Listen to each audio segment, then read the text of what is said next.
Nuevamente, buen día, alumnas y alumnos del aula 34.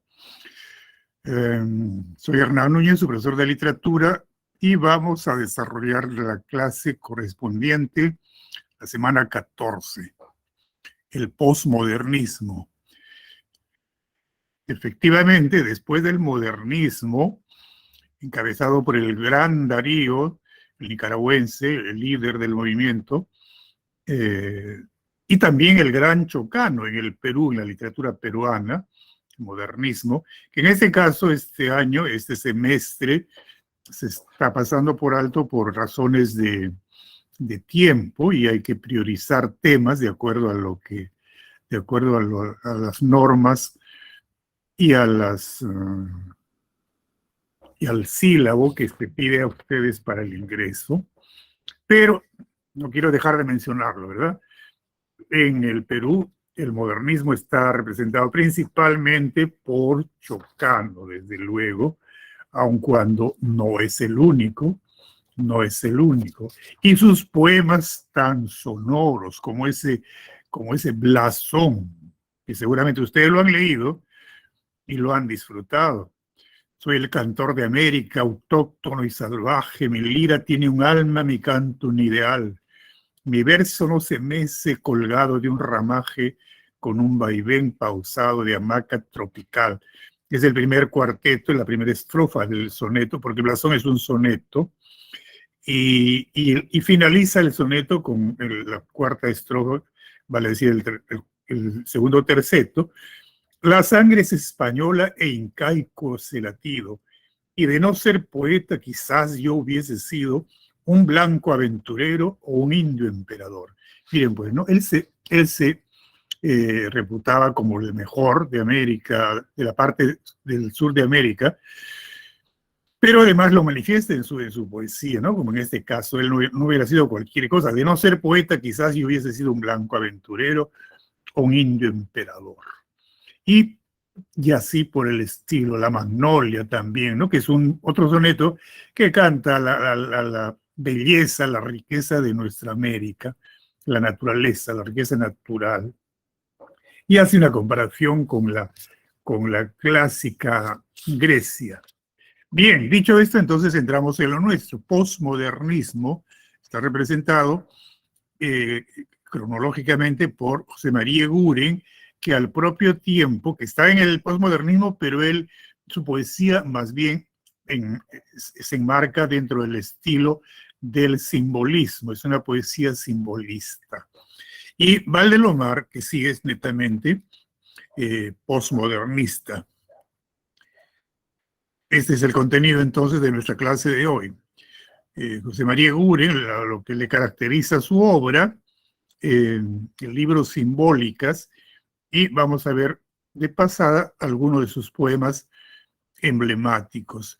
Y luego el Movimiento Colonial, que fue el nombre de una revista que fundaron Valdelomar y sus amigos en Lima, ¿no? Y que tuvo una gran resonancia. Y la obra de el iqueño, porque Valdelomar es de Ica, ¿no es cierto? Nació en Ica, pero creció en la aldea de Pisco, que por entonces era una aldea, ahora es una ciudad, Pisco. Bueno, pues empecemos entonces. El modernismo se entiende como el paso del modernismo hacia la vanguardia que viene después, con Vallejo y otros notables poetas, ¿no es cierto?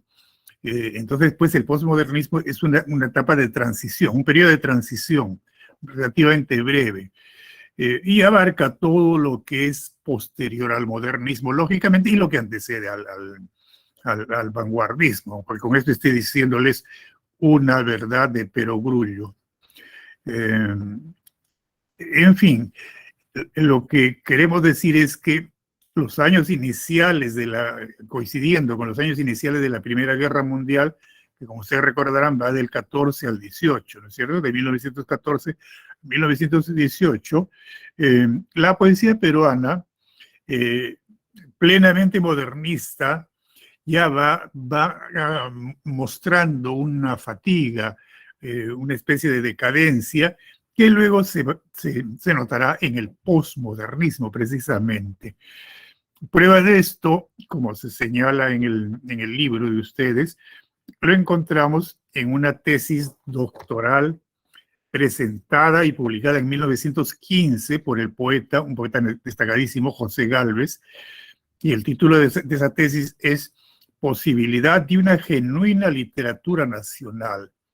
En esta tesis, el poeta José Gálvez hace notar desorientación, desencanto, repeticionismo, falta de originalidad, quiebra de las influencias en este periodo de un modernismo ya fatigante, que no daba para más. Y entonces, eso es lo que da inicio al postmodernismo, como hemos dicho, un periodo corto de transición. Sin embargo, hay poetas muy destacados en este periodo que tienen, lógicamente, en su obra muestran los rasgos, las características del modernismo todavía, pero ya van a la búsqueda de nuevas maneras de decir la obra estética, la obra poética, sobre todo Valdelomar, ¿no? Sobre todo, obviamente, sobre todo Valdelomar, que es el líder del movimiento. Pero también están los poetas Pablo Abril, Federico More, Juan Parra del Riego, Alberto Hidalgo, Antenor Orrego de Trujillo. Todos los mencionados son limeños, pero también hubo en el grupo algunos provincianos, dos en particular, Orrego, Antenor Orrego de Trujillo y Percy Gibson de Arequipa, integrantes de ese grupo Colónida con Valdelomar.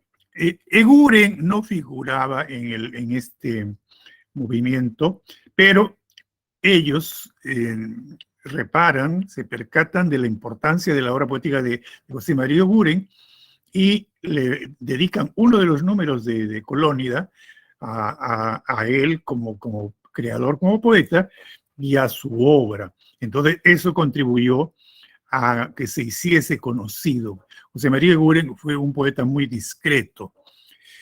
Pero, en fin, antes de entrar en Eguren, acá tienen en la diapositiva una manera esquemática de sintetizar lo que acabo de decirles. El modernismo es una etapa de transición entre el modernismo y la vanguardia, el vanguardismo. Busca, ¿qué es lo que caracteriza esencialmente al modernismo? La búsqueda de nuevas formas expresivas, nuevas formas de expresarse el poeta, para superar el modernismo imperante que ya se prolongaba más de la cuenta. Y los más destacados representantes son estos dos, ¿no es cierto? Eguren, limeño, y Abraham Valdelomar, iqueño.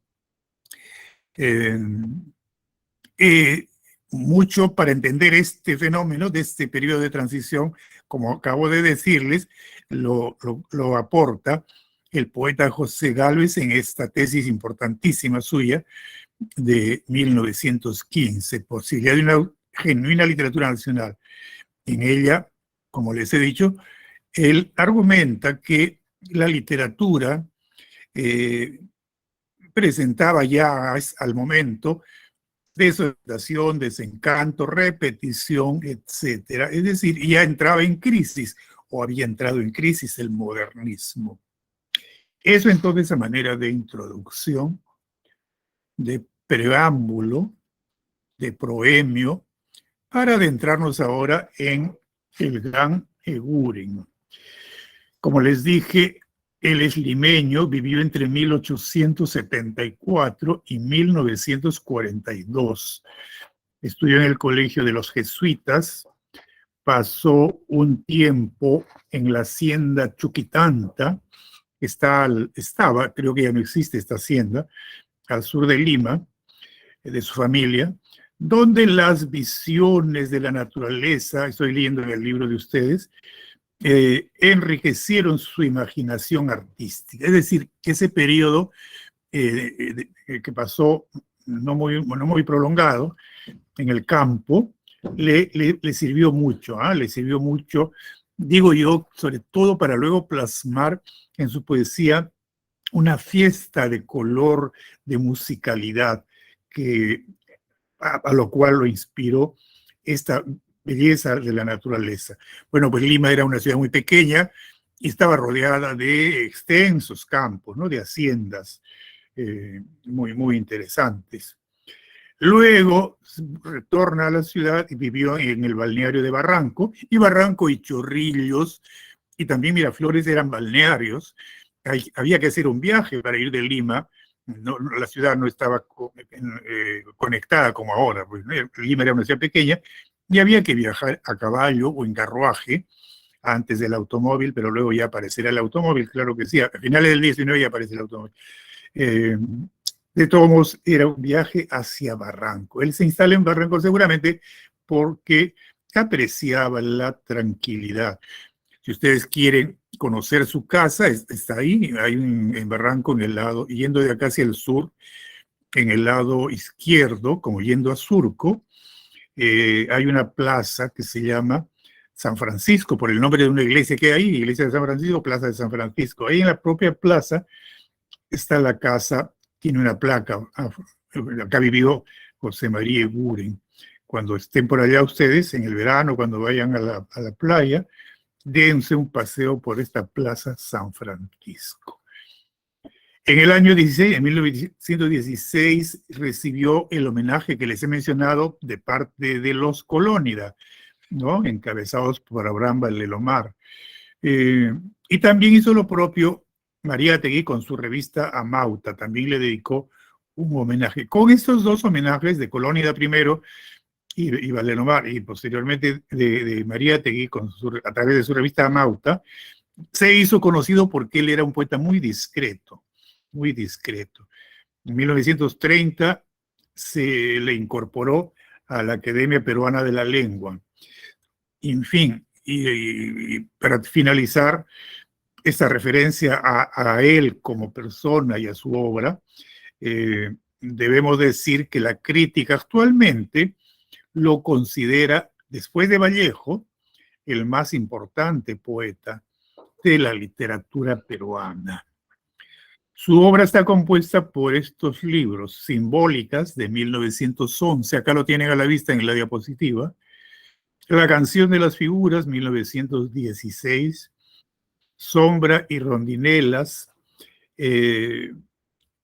publicados en 1929 con motivo de la edición de sus poesías, que con ese título publicó todo lo que tenía difundido antes. También tiene algunos textos en prosa que están reunidos en un libro titulado Motivos Estéticos, que son 40 ensayos. Ustedes saben, el ensayo es un texto breve, ¿no es cierto? Si revisan los 7 ensayos de interpretación de la realidad peruana de Mariátegui, son efectivamente 7.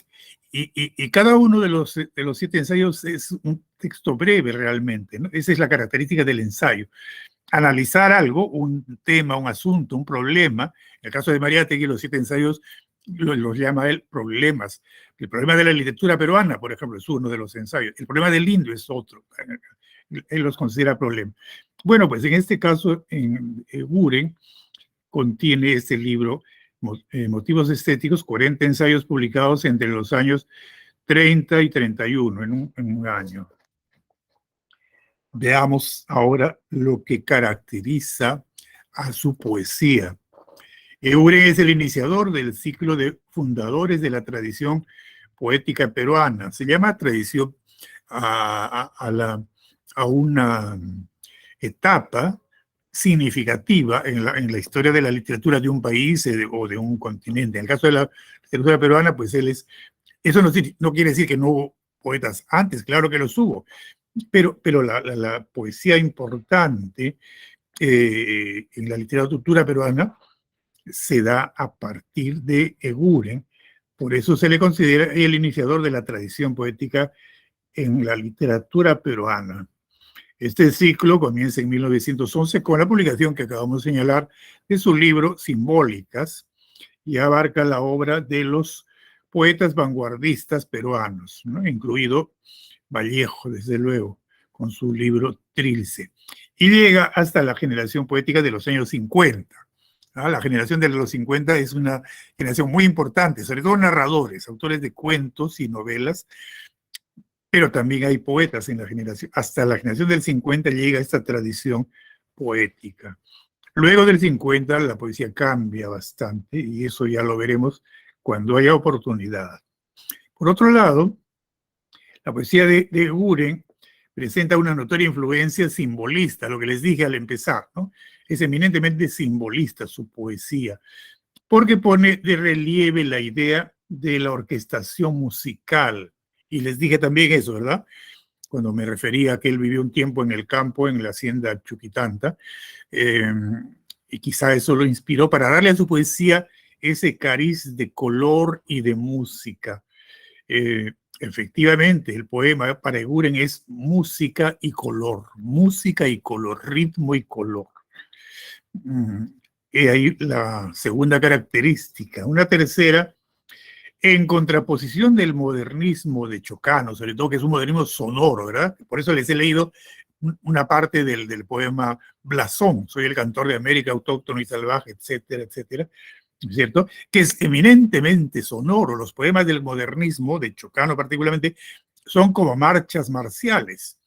A diferencia de esto, Eguren más bien plantea una poesía como en voz baja, como sugerencia, como sugiriendo la estética, sugiriendo temas que no son precisamente realistas, sino más bien que están más allá de la realidad, pero que son muy gratos.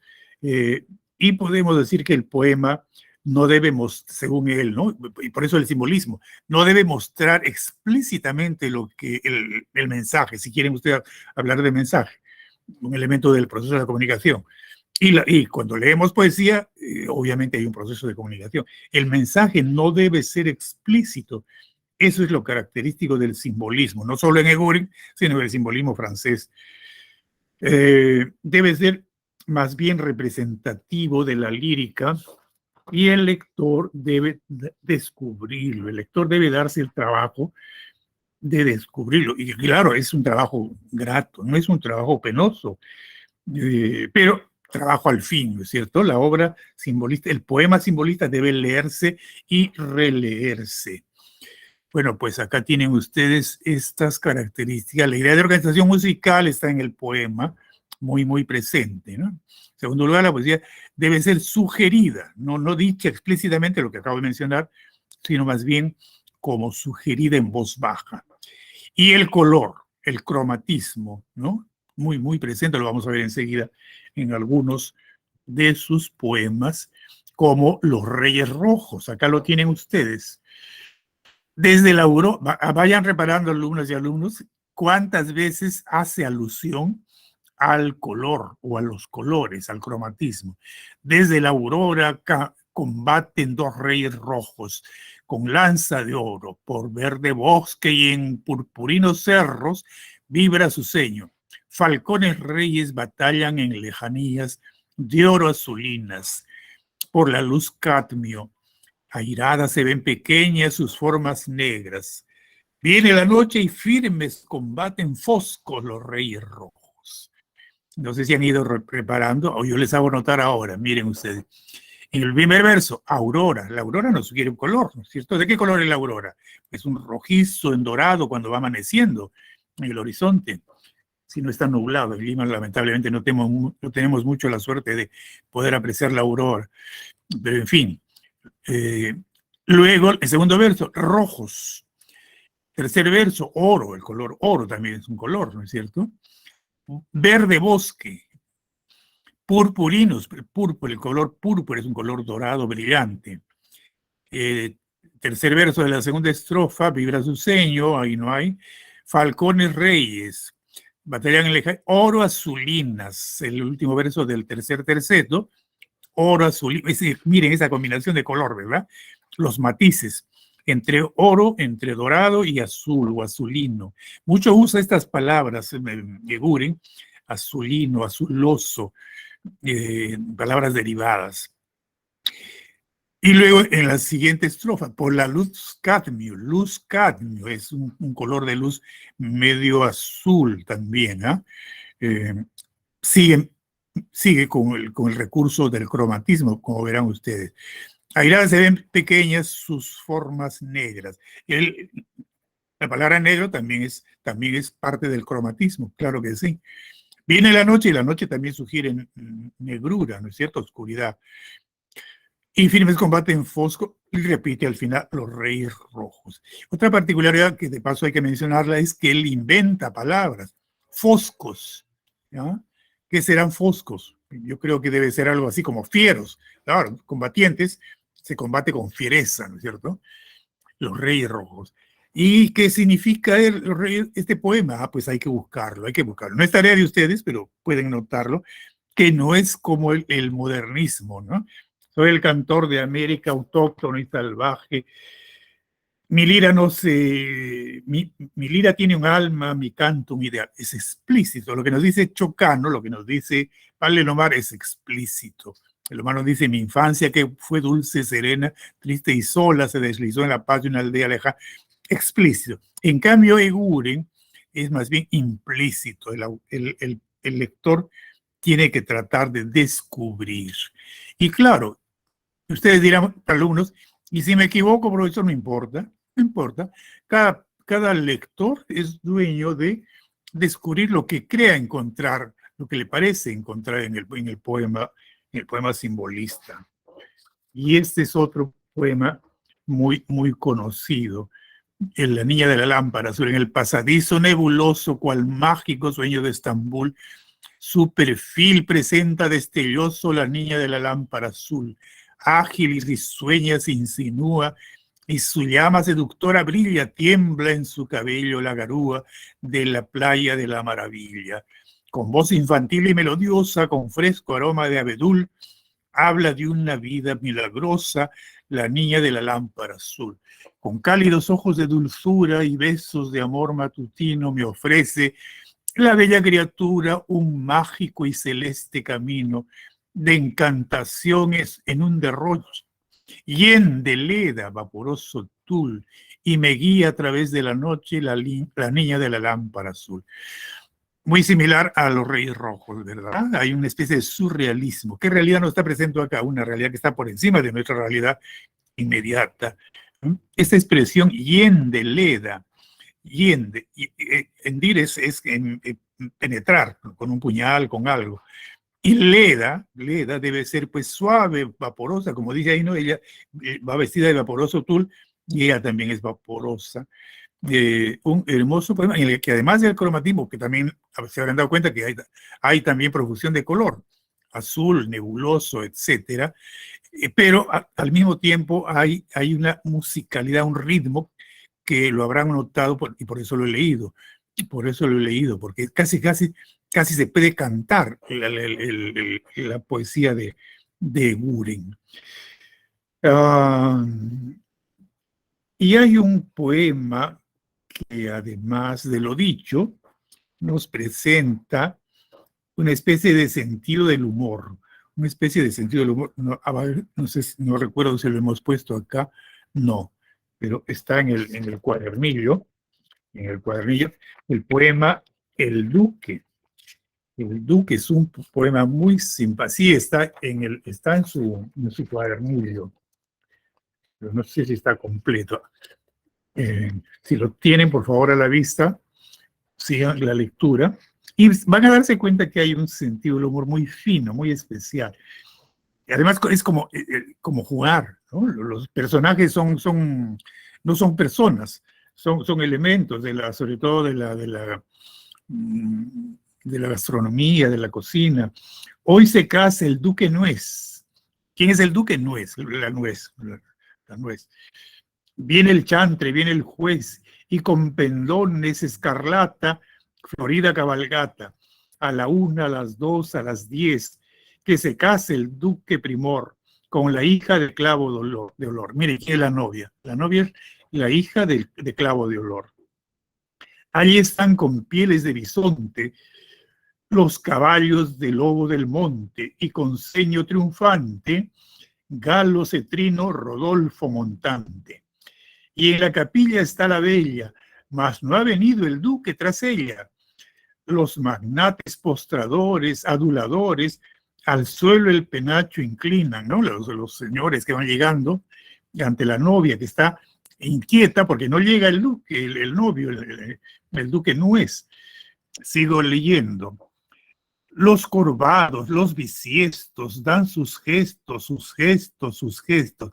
Este verso comprende una repetición de la misma frase. Dan sus gestos, sus gestos, sus gestos. Y la turba melenuda estornuda, estornuda, estornuda. También acá 3 veces la misma palabra. Estornuda, estornuda, estornuda. Y a los pórticos y a los espacios mira la novia con ardor. Cada vez más inquieta, de luego. Sigo leyendo.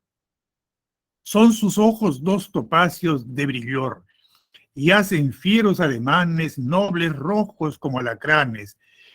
Concentrando sus resuellos, grita el más hercúleo de ellos, el más hercúleo, se imagina un señor de esos, no invitado, pero es portachón, el más hercúleo de ellos, ya no se aguanta y grita.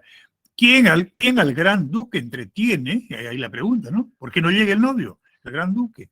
¿Quién al gran duque entretiene? Ya el gran cortejo se irrita, pero el duque no viene. Se lo ha comido Paquita. Miren el final. Se lo ha comido Paquita. Claro, a Paquita le provocó comerse una nuez, y esa nuez era el novio, era el duque nuez. Ahí lo que les dije, ¿no? El sentido del humor. Hay una opinión de Mariátegui que es útil tomarla en cuenta. Él ubicaba a Eguren como perteneciente al periodo cosmopolita de nuestra poesía, es decir, la poesía urbana. En su punto de vista, su manera de ver, dice, y cito acá textualmente lo que dice Mariátegui, Eguren fue un caso singular en nuestra poesía. Su poesía no busca el gran auditorio, claro que no es como la poesía de Chocano, ¿no es cierto? Que sí busca el gran auditorio. Y sigue diciendo Mariátegui, el ejemplo de Eguren será fundamental para los poetas que buscan un afinamiento formal y la no instrumentalización política del arte, ¿no? Qué bueno que lo diga Mariátegui. El arte, la poesía no debe ser usada como instrumento de difusión ideológica ni nada por el estilo. La poesía debe ser arte y nada más, que comunique lo que el lector encuentre, lo que el lector crea encontrar, eso es lo que comunica. Cuando no se hace así, cuando se usa la poesía o la literatura en general como vehículo de difusión de ideas, a esto se le llama poesía ancilar o literatura ancilar, ¿no? Que es una literatura instrumentalizada y que le resta, desde luego, le resta calidad. Debo mencionar, para conocimiento de ustedes, estimados alumnos, que la poesía de los 60, por ejemplo, la década de los 60 y hasta un poco los 70, tuvo esa característica. No toda la poesía, pero en gran parte por el apogeo, a raíz del triunfo de la revolución de Castro en Cuba, la revolución comunista, ¿no? Hubo un gran entusiasmo en toda Hispanoamérica por el comunismo marxista, y entonces la poesía se impregnó de eso, se convirtió en ancilar, en instrumento de difusión ideológica. Repito, no todo, hubo honrosas excepciones. Este famoso poema, La niña de lámpara azul, entonces, es lo más significativo de su libro, La canción de las figuras, porque efectivamente campean las figuras, campea el color, el cromatismo y la musicalidad. Como les dije, sus poemas, por ser de versos cortos, y de hecho también los poemas son cortos, se prestan para ponerles música o para leerlos casi como entonando, y cada quien le puede poner la música que mejor le parezca. Bien, podríamos seguir hablando de Eguren, pero debemos pasar al segundo tema, Colónida y Valdelomar. El bonito Colónida fue coexistente a principios del siglo XX, las primeras décadas, con los modernistas que ya iban quedando atrás y el postmodernismo que es la corriente que viene a continuación. El movimiento Colónida surgió con las revistas Contemporáneos y Cultura. Inicialmente estas dos revistas dirigidas, la primera por Enrique Bustamante y Vallivian, Contemporáneos, fue dirigida por Enrique Bustamante y Vallivian, y la revista Cultura dirigida por Julio Hernández.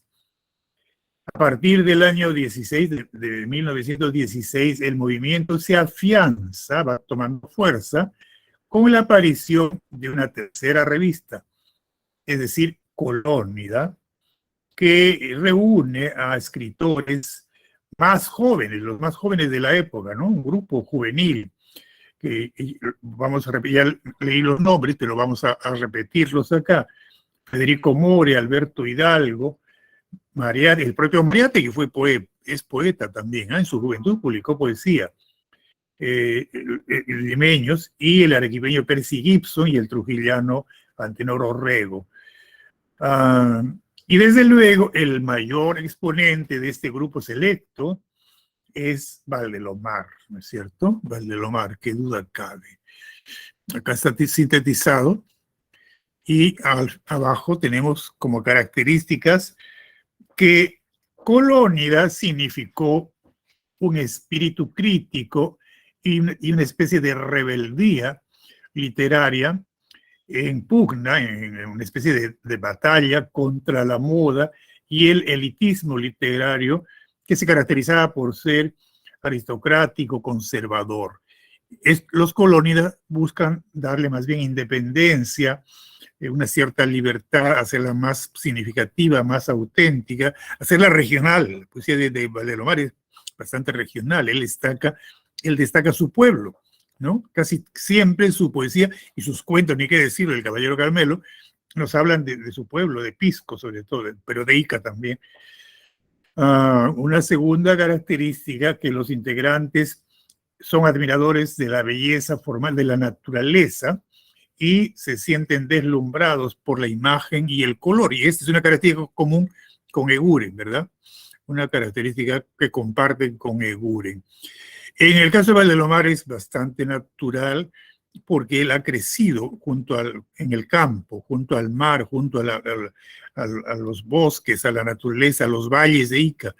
Y entonces es bastante espontáneo en él esa comunión con la naturaleza, ese entusiasmo panteísta. No sé si ustedes recuerdan, panteísmo se llama cuando en el arte hay una especie de culto de la naturaleza, se hace una divinidad de la naturaleza. A eso llamamos panteísmo.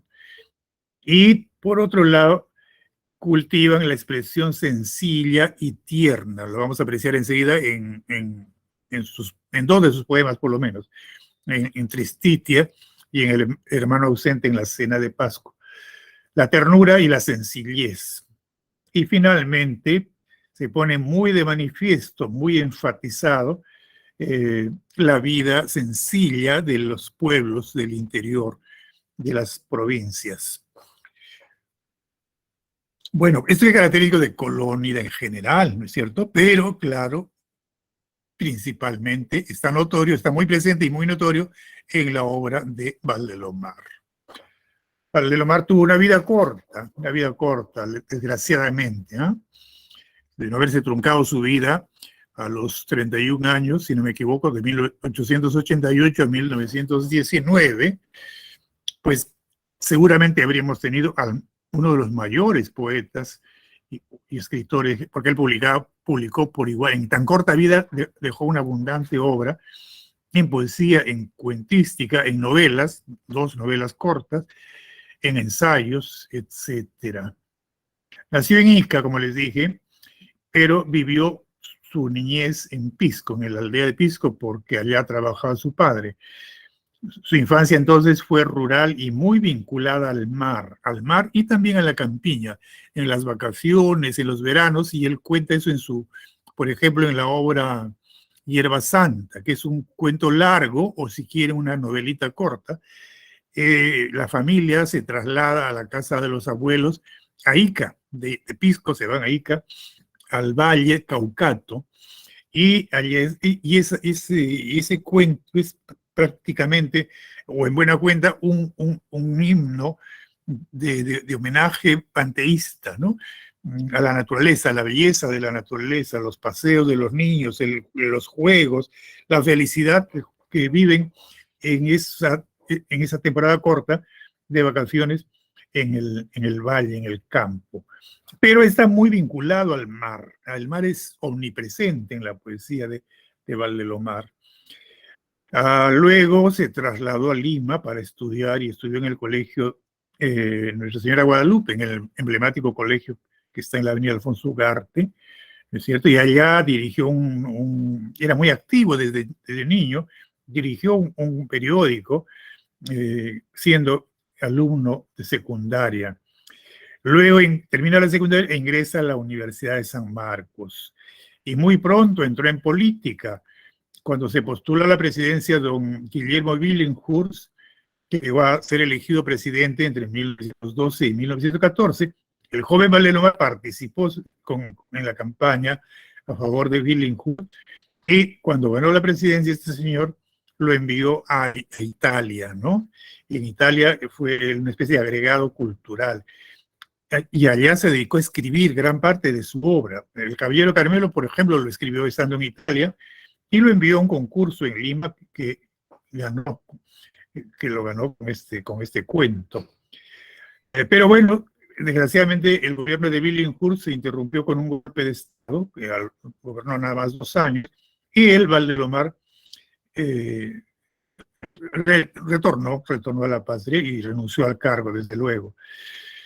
En el año 16, 2 años después, 1916, fundó y dirigió desde luego la revista Colónida y desarrolló toda esa intensa actividad que se refleja en su abundante obra, como ya hemos mencionado.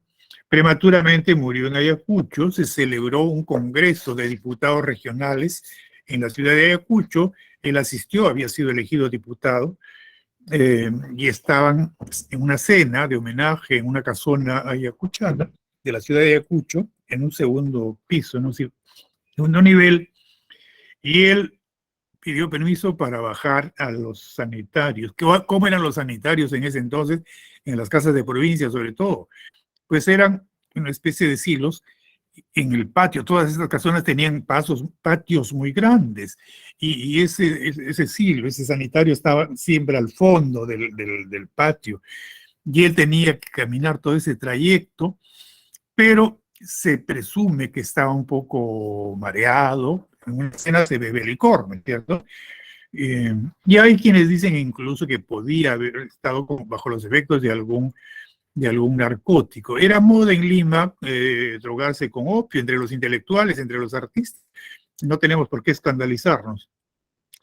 Lo cual, bien sea la embriaguez por el licor o bien sea por haber consumido opio, al bajar las escaleras un poco complicadas, poco iluminadas de esta casona, él trastabilló y cayó, rodó por la escalera. Nunca llegó al silo, jamás llegó al silo, cayó con fractura de la columna, no pudo moverse del lugar.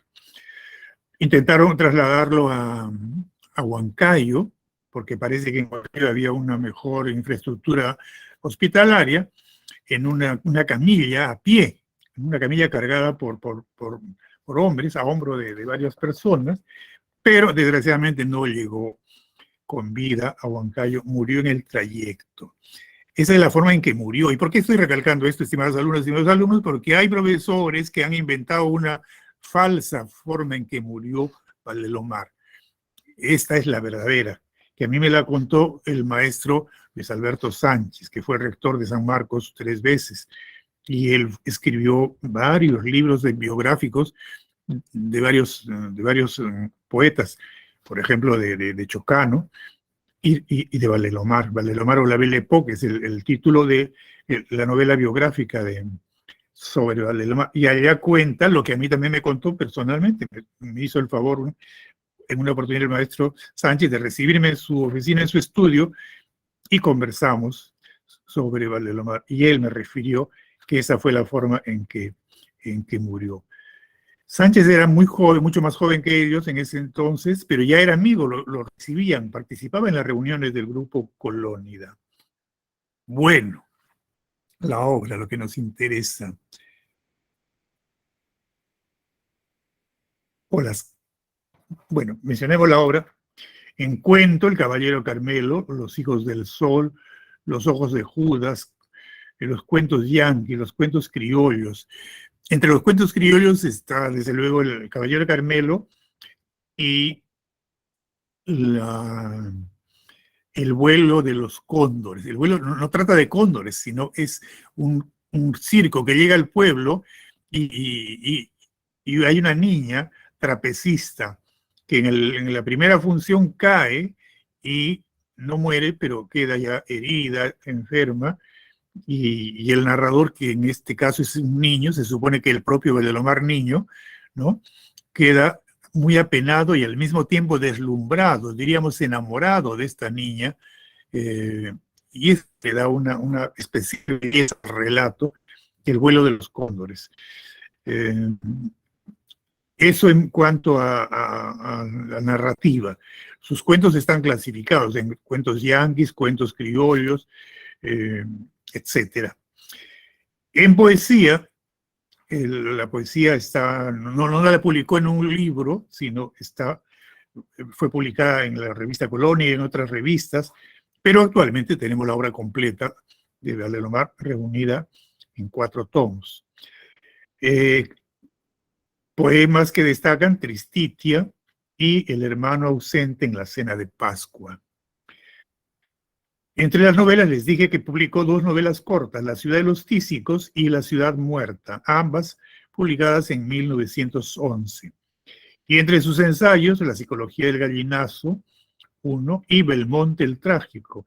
Él no era conocedor ni experto en tauromaquia, sin embargo llegó en la temporada de octubre un torero de España y trabaron amistad, ¿no? Hicieron amistad durante el tiempo que permanecí en Lima. Juan Belmonte era el nombre del torero. Y a raíz de esta amistad, Valdelomar se entusiasma por la tauromaquia y escribe un ensayo con el nombre de este torero, Belmonte el Trágico. Como ven ustedes, él tenía una gran facilidad para compenetrarse de diversos temas, que es lo que caracteriza también su obra, la diversidad. Características de la obra de Valdelomar. Destaca más por el cuento y la poesía que por otros géneros. 2, en la mayor parte de su obra se caracteriza por un tono nostálgico, de ternura, de intimismo familiar. 3, está muy presente la evocación, ¿no? Él evoca su niñez, la familia, el mar, los lugares de su pueblo, escenas familiares, la aldea, el campanario, etc. Los elementos que formaban su pueblo, ¿no? El pueblo donde él creció. Acá está, en esta diapositiva está resumido, saca en cuento y poesía, sobresale el tono nostálgico, tierno, íntimo, retrata el ambiente rural, provinciano, evoca escenas familiares de la infancia, los espacios vinculados al mar y a la campiña, la naturaleza.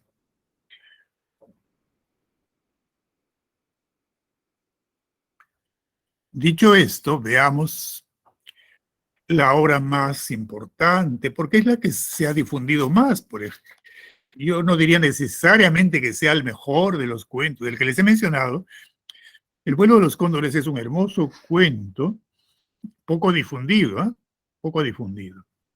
Toda la cuentística de Valdelomar es excelente, ¿verdad? El argumento del Caballero Carmelo, que ustedes lo recuerdan seguramente, alumnas y alumnos, seguramente ustedes lo recuerdan. Se inicia cuando Roberto, el hermano mayor, vuelve de un viaje a caballo, llega a la casa en Pisco, luego de varios años, y va sacando los obsequios para cada uno de los hermanos, que son todos menores que él, para la madre, y al final cuando le preguntan los niños, sus hermanos pequeños, entre los cuales se encontraba el propio Valdelomar, era uno de los menores, y aparte de su hermana Jesús, se llamaba así Jesús, la hermanita pequeña, la última, más pequeña que él. Y le dice, ¿y para papá? Y él saca un gallo que lo traía en la alforja, un gallo joven, un hermoso gallo de color carmelo, y sorprende a todos, ¿no es cierto? En el relato se evoca con nostalgia escenas familiares y se describe el pueblo de San Andrés, le da motivo al autor por medio del narrador, para describir el pueblo de San Andrés que está cerca a Pisco, el pueblo de Pisco, y cómo criaron al gallo los niños como una mascota, se constituía un miembro más de la familia. Y una tarde ocurrió que después del almuerzo el papá les trae una noticia. ¿Cuál es la noticia? Que ha aceptado una apuesta para el 28 de julio. En los pueblos se acostumbraba, y creo que hasta ahora se acostumbra, las peleas de gallos. Y alguien le había hecho una apuesta y él no pudo negarse y aceptó que el Carmelo se enfrentase a otro gallo, al ajiseco. Los niños, como comprenderán ustedes, se apenaron mucho porque no les agradó la idea de que el Carmelo fuese a pelear, lo cual significaba un peligro de muerte, ¿no es cierto? Como que efectivamente así ocurrió. El caballero Carmelo debía demostrar y confirmar su fama, ya tenía fama de gallo de pelea, de un buen gallo de pelea. El ajiseco, el rival, es más fuerte y más joven, ¿eh? Ojo con ese detalle, más joven. La contienda se inicia y la describe el narrador con lujo de detalles como si fuera una batalla de dos caballeros medievales, ¿eh? Como antropomorfizando a los animales, a los gallos. Y pues bien, la pelea es intensa, dramática. El Carmelo logra salir victorioso cuando parecía que iba a perder la pelea, ¿no? Logra derrotar y matar al instante al ajiseco, que se caracterizó por hacer alarde de su fuerza, de su juventud, y lo presenta así, ¿no? Como si fueran, repito, como si fueran dos hombres, uno más joven, otro mayor. Pero el Carmelo sorprende a todos y derrota al ajiseco. Pero queda él herido, ¿no? El Carmelo, como ustedes recordarán, queda herido. Lo llevan a casa, lo cuidan, tratan de curarlo, los niños muy tristes, muy apenados, para ver si sobrevive. Vivió 2 días y luego frente a la ventana cantó su último canto y murió, lamentablemente, ¿no? Es una historia muy trágica, que parece protagonizada por seres humanos, ¿eh? Bueno, y de hecho hay seres humanos, por supuesto, los niños, pero también el Carmelo es presentado como un ser humano. El tema, desde luego, es la historia y la hazaña del Carmelo, del caballero Carmelo, y otros temas, la vida aldeana, la vida de las aldeas, de los pueblos, el hogar, el heroísmo y la muerte también, ¿no? Son temas importantes. Como se les ha puesto acá, el uso del lenguaje es refinado y evocador, y además es un lenguaje bastante intenso, por momentos bastante dramático. Conjuga la memoria, la narración, la anécdota, la descripción y el dramatismo, agrego yo. El sentido trágico se evidencia en la relación entre el destino del gallo y su familiaridad con la vida cotidiana del narrador, de la familia. Como les dije, había entrado a formar parte de la familia.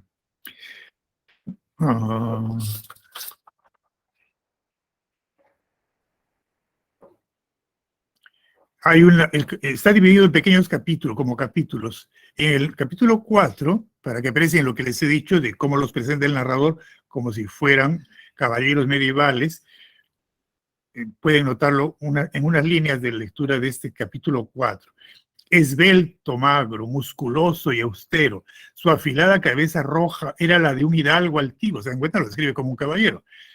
Era la de un y de algo altivo, caballeroso, justiciero y prudente, agallas bermejas, delgada cresta de encendida color, ojos vivos y redondos, mirada fiera y perdonadora, acerado pico agudo, la cola hacía un arco de plumas tornasoles, su cuerpo de color carmelo avanzaba en el pecho audaz y duro, las piernas fuertes, que estacas musulmanas y agudas defendían cubiertas de escamas, parecían las de un armado caballero medieval. Miren, él mismo lo dice, el propio narrador lo dice, ¿no? Sus piernas parecían las de un armado caballero medieval. La descripción es excelente en el Caballero Carmelo. Bien, pero no podemos terminar sin referirnos. Acá está ese fragmento, miren, acá lo tienen ustedes en la diapositiva. Esbelto, magro, musculoso y austero, y afilada cabeza, etcétera, que ya he leído. Si quieren, tómenle foto, que en el tiempo que nos queda vamos a leer Tristitia. Tenemos que apreciar la ternura, la nostalgia, que está muy presente siempre en la poesía. En la poesía. Lo tienen ustedes en el cuadernillo, así que pueden leerlo con calma. Es un soneto. Mi infancia, que fue dulce, serena, triste y sola, se deslizó en la paz de una aldea lejana. Entre el manso rumor con que muere una ola y el tañer doloroso de una vieja campana. Estén atentos, por favor, alumnos, a las veces que hace alusión al mar. El mar está muy presente y de forma repetitiva lo menciona. Vuelvo a leer. Mi infancia, que fue dulce, serena, triste y sola, se deslizó en la paz de una aldea lejana. Entre el manso rumor con que muere una ola y el tañer doloroso de una vieja campana. Dábame el mar la nota de su melancolía, el cielo la serena quietud de su belleza, y los besos de mi madre una dulce alegría, y la muerte del sol una vaga tristeza. En la mañana azul al despertar sentía el canto de las olas como una melodía, y luego el soplo denso, perfumado del mar. Y lo que él me dijera aún en mi alma persiste. Mi padre era callado y mi madre era triste, y la alegría nadie me la supo enseñar. Si han estado atentos se habrán dado cuenta que se refiere al mar varias veces. Mi infancia fue dulce, serena, triste y se deslió una paz de una aldea. Entre el manso rumor con que muere una ola, el mar, se refiere al mar ahí, ¿no es cierto? Y luego en la siguiente estrofa, dábame el mar, segunda alusión, la nota de su melancolía. Y los besos de mi madre, la muerte del sol, la naturaleza, ¿no? El sol, la playa. En la mañana azul al despertar sentía el canto del sol otra vez, tercera vez, las olas, es el mar, ¿no es cierto? Y luego más explícito, en el último verso de este terceto.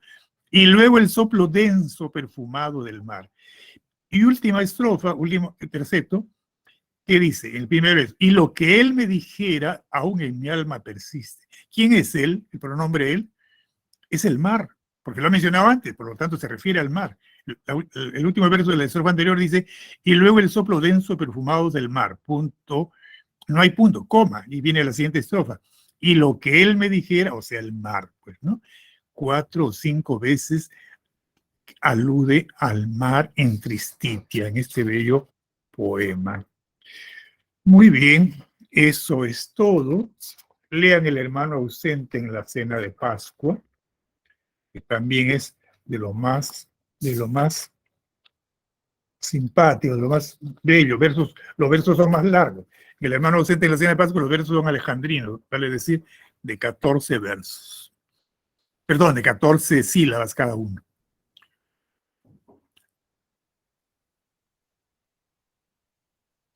Tomen nota de las respuestas.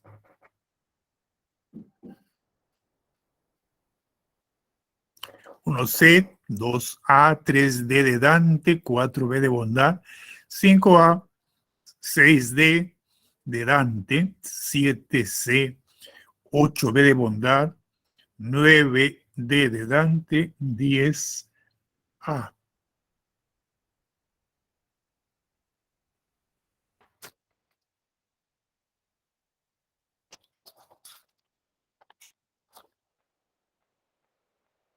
Eso es todo, estimadas alumnas y estimados alumnos del aula 34.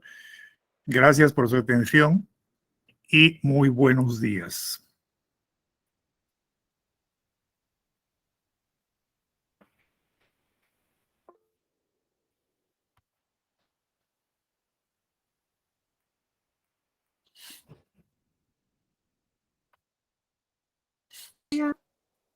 Ya, hasta luego, igualmente, hasta luego.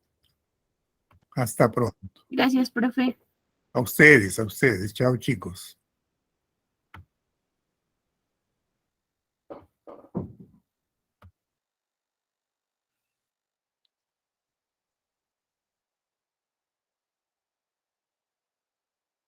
Buenos días, chicos. ¿Qué tal? ¿Cómo están?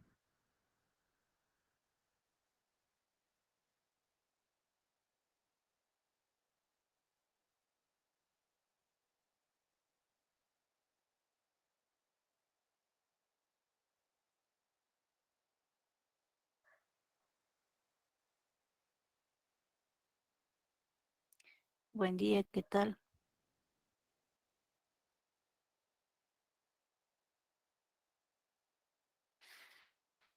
A ver, ¿me escuchan? Sí. Buenos días, sí. Veo que todo está ok. Bien, chicos, Sí, comenzamos. bien. Muy buenos días, ¿qué tal? Buenos días, Miss. Buenos días, chicos, chicas.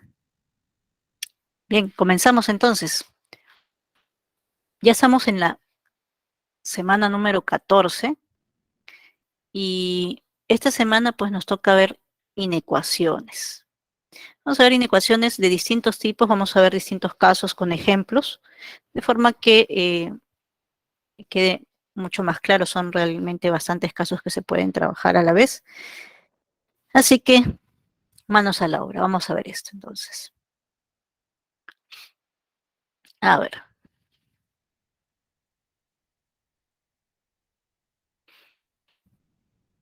Bien, el contenido de esta semana es básicamente las inecuaciones en una variable. Vamos a dividirlo, como les repito, en tipos, ¿no? En tipos para poderlos trabajar. Y vamos a dar un ejemplo de cada uno de ellos. Bien, comenzamos con cómo se ve una inecuación en una variable. Vamos a estudiar una expresión de la forma siguiente. A ver. Siempre vamos a procurar un h de x, el cual puede ser mayor o igual que 0, ¿no? Puede ser mayor que 0, menor que 0 o menor o igual que 0, ¿no? Son los 4 casos que se pueden presentar. Entonces, siempre vamos a trabajar en base a la desigualdad respecto a 0. Esto porque el método que vamos a aplicar, que se conoce como el método de los puntos críticos, es un método que trabaja con la ley de los signos. Entonces, ustedes se acuerdan la ley de los signos, ¿no? Si yo tengo un número positivo por otro positivo, el resultado es positivo. Mayor que 0 o positivo, ¿no? Si tengo el producto de un negativo por un negativo, eso también me da positivo, ¿no? Si yo tengo positivo por negativo, me da negativo. Si tengo negativo por positivo, me da negativo también, ¿no? Entonces, bueno, ya aquí podemos agregar los valores donde se hace 0, que justamente los encontramos al momento de igualar a 0 la expresión, que es parte del método de los puntos críticos. Bien, entonces, como les decía, vamos a ver esto con ejemplos. Nuevamente, hay que verificar que todo se reduzca a una expresión h de x, que puede ser polinomio, puede ser una fracción polinomial, puede tener raíces, valor absoluto, ¿no?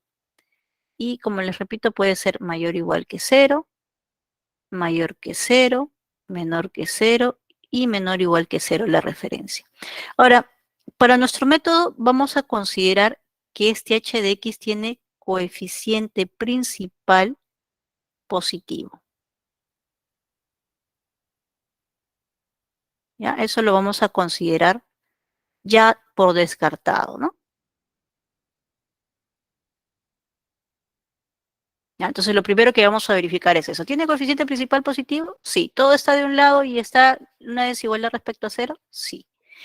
Bien, vamos a comenzar entonces el primero de los casos, el más sencillo, que tiene menos condiciones, si ustedes lo quieren ver así. ¿Qué características tiene? A ver, tomen nota por ahí si es que desean. Lo primero es que yo puedo tener un polinomio, porque estamos empezando con las polinomiales, ¿no? Yo puedo tener un polinomio que se puede factorizar, ¿ya? Pero en este caso la factorización es tal que todos los factores son lineales y diferentes. Ojo, este es el caso. Vamos a anotar aquí. Factores lineales diferentes. Todos son factores lineales, ¿ah? Ya, este es nuestro primer caso, ¿ya? Que el polinomio se puede factorizar en factores lineales diferentes. Y ya está. Bien, entonces queremos resolver esta inecuación. Como pueden observar, ya está factorizado, todos los factores son lineales y también vemos que todos los factores son diferentes. ¿Cómo resolvemos entonces esta inecuación?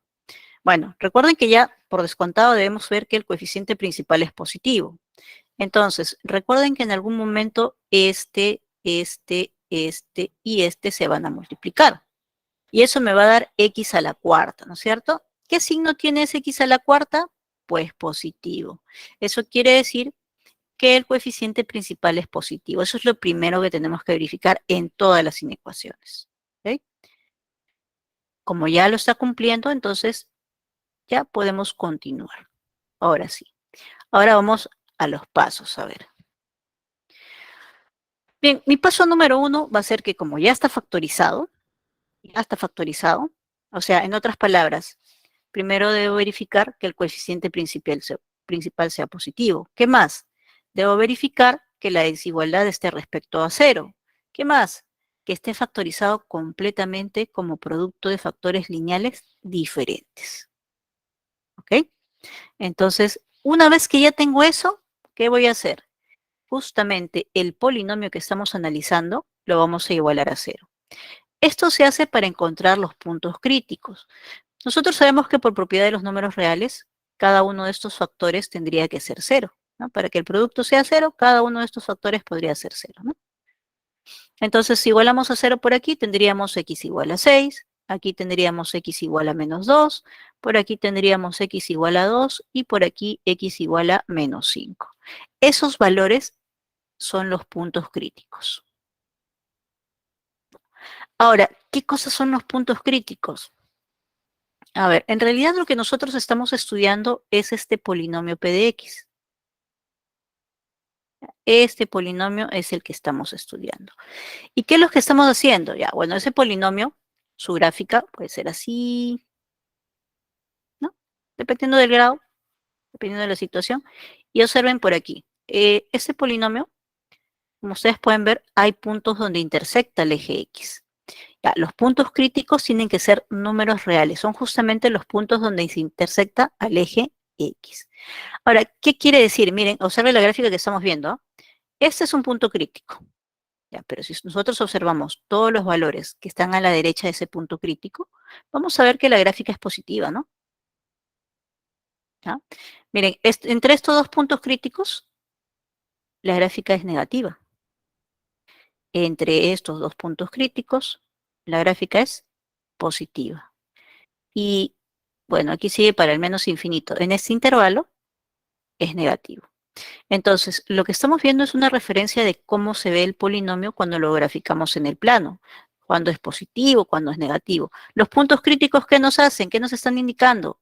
Que a la derecha, miren, aquí es positivo y a la izquierda del punto crítico es negativo. O sea, cambia de signo, ¿no? Aquí, a la izquierda es positivo y a la derecha es negativo. Está cambiando de signo. Entonces, los puntos críticos, por lo general, nos indican dónde la función cambia de signo o donde la expresión cambia de signo en distintos intervalos que se van formando. ¿Ya? Por eso es que analizamos los puntos críticos. Bien, ya más o menos la idea tenemos con esta gráfica. Por eso buscamos también que el coeficiente principal sea positivo, ¿no? Para empezar con más de la derecha y luego menos la izquierda y así, ¿no? Bien, ese es el paso número 1, entonces, ubicar los puntos críticos. ¿Cómo se hallan? Igualando a 0 ya la expresión factorizada, ¿no? El polinomio factorizado. Bien, entonces este método lo que va a hacer es indicarnos cómo es el signo de P de X en cada uno de los intervalos. ¿Ya? Entonces, vamos a ello. Recuerden que estos puntos representan las intersecciones con el eje de coordenadas, ¿no? Con el eje X en este caso. Así que los vamos a ubicar en la recta numérica. Ojo que cuando hemos factorizado, primero quedó el 6, luego el -2, luego el 2, luego el -5. Pero aquí hay que colocarlos en orden. O sea, primero sería el -5, luego el -2, le sigue el 2 y finalmente el 6. ¿Ya? Ese sería nuestro paso número 2. Bien, paso 3. Quiero que esto quede para ustedes, así que lo vamos a escribir un poquito más chiquito, ¿ya? El ejemplo 1 que estamos considerando, factores lineales diferentes.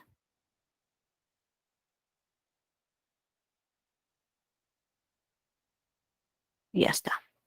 A ver, ¿cuál es el paso 3? Ya tenemos en la recta numérica ubicados todos los puntos críticos, que dicho de paso, aclaramos, tienen que ser números reales, si no, no los podríamos ubicar en la recta, ¿no?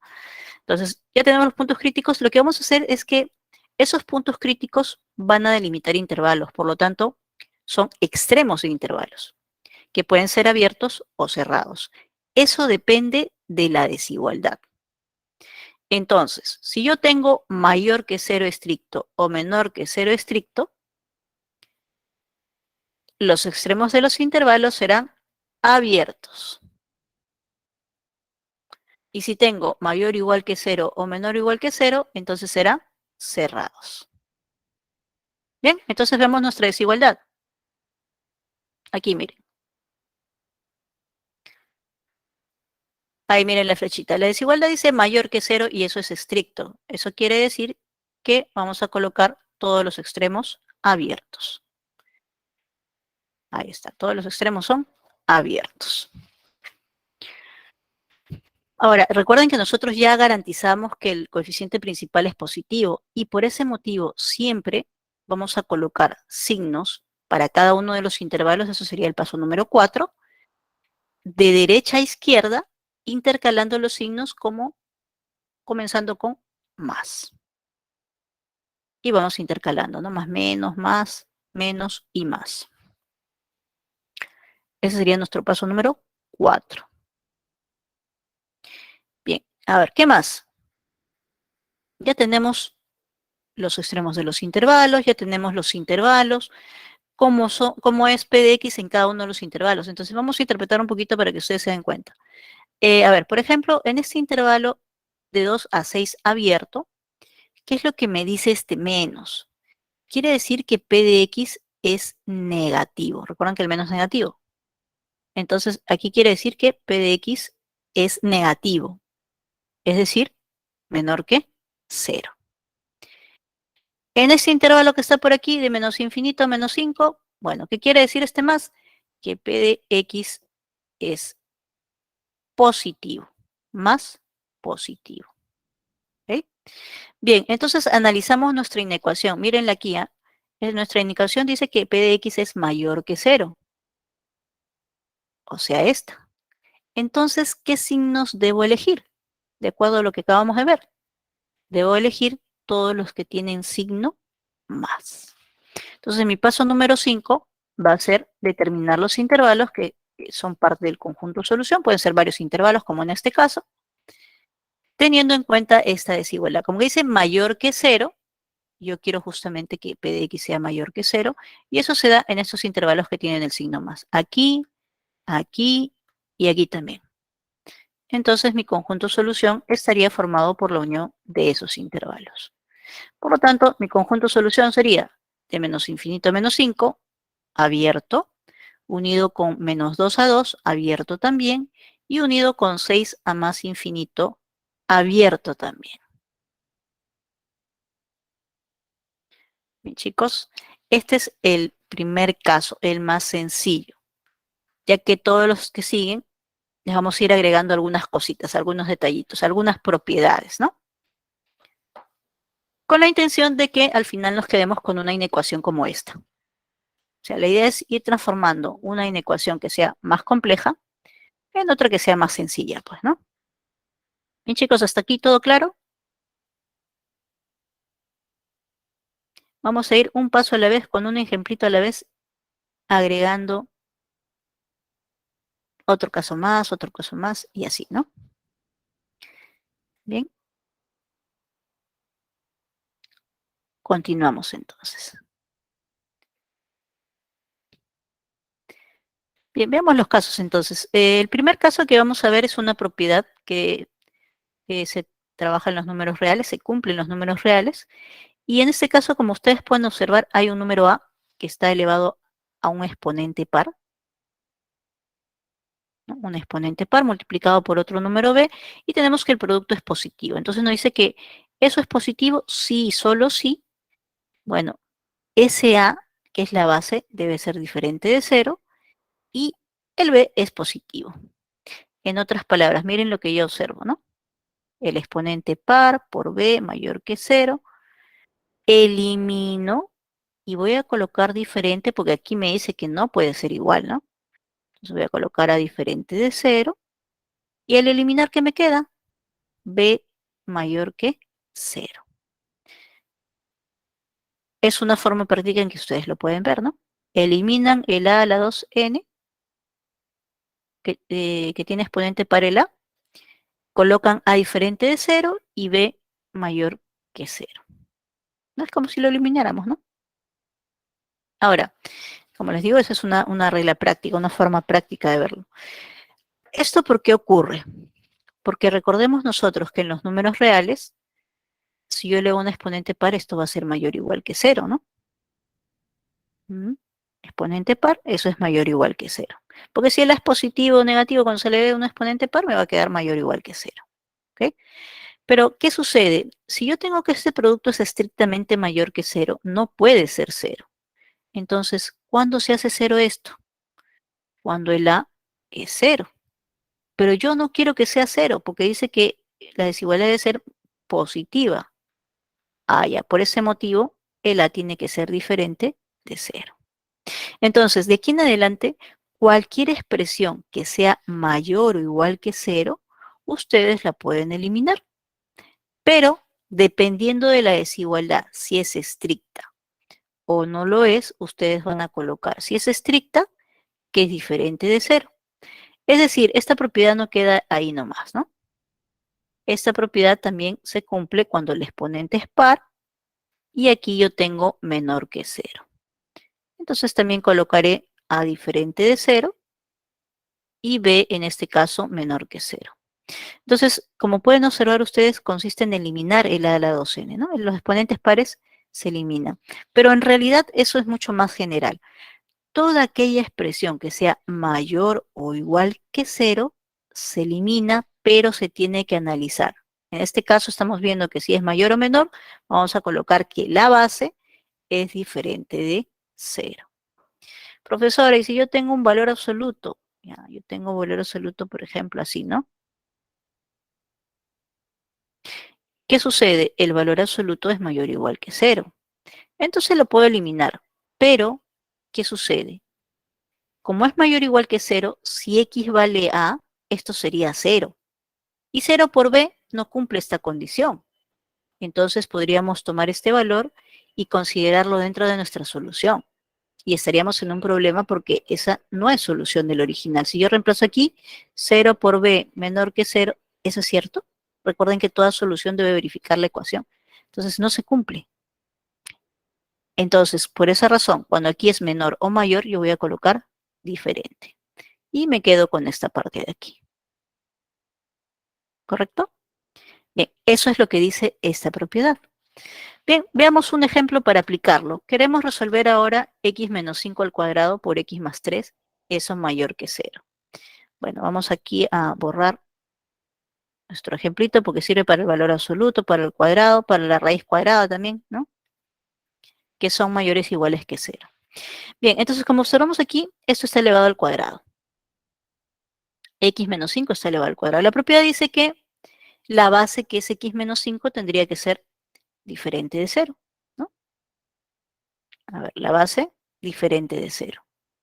Y al considerar esto ya puedo olvidarme de este factor y solamente me queda x más 3 que mantiene la desigualdad. Ahí está. Entonces, si yo quiero resolver esta inecuación, tengo que resolver esas dos cuestiones. En la primera tendríamos que x es diferente de 5 y en la segunda, al pasar este 3 a restar, tendríamos x mayor que menos 3. Ahora, x mayor que menos 3 es el intervalo de menos 3 a más infinito. Y como debe ser diferente de 5 y 5 está en ese intervalo, entonces le quitamos el 5. ¿Ya? Le quitamos el 5 y ya tenemos el conjunto solución. O sea, tampoco no es que lo elimino y lo elimino, ya está, ¿no? Aquellas expresiones que son mayores o iguales que 0 se eliminan, sí, pero hay que analizar si el valor que estamos quitando me daría una solución o me daría un valor que no debo considerar en la solución. Si ustedes se han dado cuenta, entonces cuando la desigualdad es mayor que 0 o menor que 0, estamos considerando que esa base es diferente de 0. Entonces, cuando ustedes vean mayor o igual que 0, menor o igual que 0, esa base tendrá que ser 0. O sea, de ahí voy a encontrar soluciones. Bien, chicos, ¿cómo vamos hasta aquí? Vamos a dejar el caso alternativo.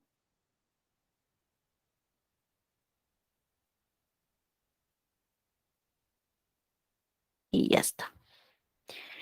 Bien, a ver, vemos un segundito a ver si alguien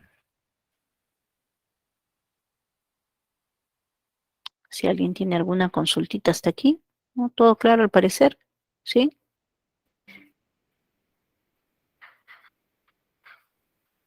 Listo. Bien, veamos entonces otro caso.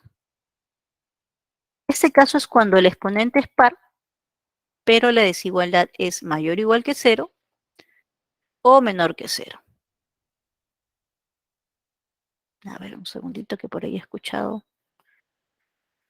De repente hay algún comentario. A ver, veamos. Excelente, qué bueno que todo esté claro. Muy bien, Isabel. Bien, entonces vamos a ver. A ver, siguiente caso. También el exponente es par, ¿ya? El exponente es par, pero en este caso ya no tenemos mayor o menor estricto. Es justamente lo que les decía, ¿no? Cuando es mayor o menor estricto, vamos a quitar el valor que está elevado al exponente par. Y cuando es mayor igual o menor igual, ¿vale para los dos? Cuando es mayor igual o menor igual, en este caso, la base que es A tiene que ser 0. O lo que resta tiene que ser 0. Bueno, menor o igual que 0, ¿no? En otras palabras, es como si yo lo eliminara, ¿no? Pero la base lo tengo que considerar igual a 0. Acá también, miren, ahí está. Ese es el caso del exponente par y cuando la desigualdad no es estricta. Ya, entonces veamos un ejemplo. Vamos a resolver ahora esta inecuación. X más 6 al cuadrado por x menos 5 mayor o igual a 0.